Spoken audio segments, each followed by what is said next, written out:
And I used one of these to take the spring out and put it back in.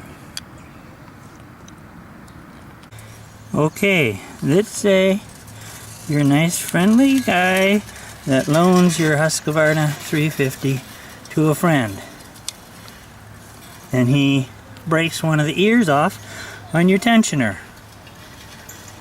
Doesn't look too bad, but according to the instructions you have to tear this whole thing apart, slide a piston stop down in through the spark plug hole, and of course no one carries a piston stop anyway.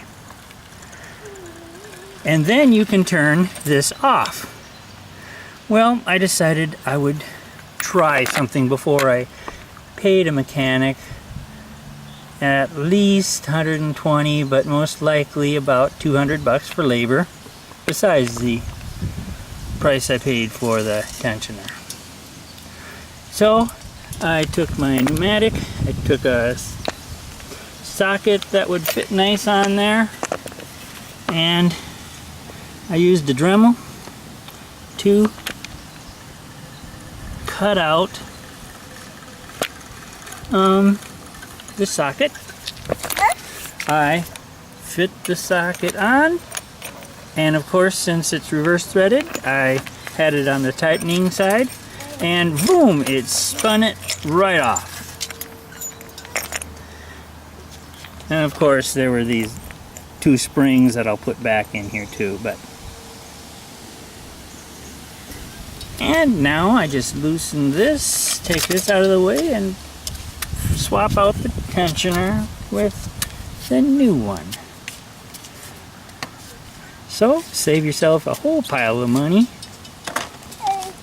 and have a good day. So now it's all the new ones in there. I just had to, you know, Allen wrench to take that bolt out. Then I just used a small Allen wrench to pull up on the edge of these tabs, and you know, after this, then this just came right off.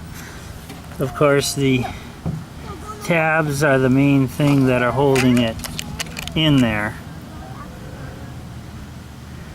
So you just pry that out, and now I just put the chain back on and put it together, and I saved myself about 200 bucks.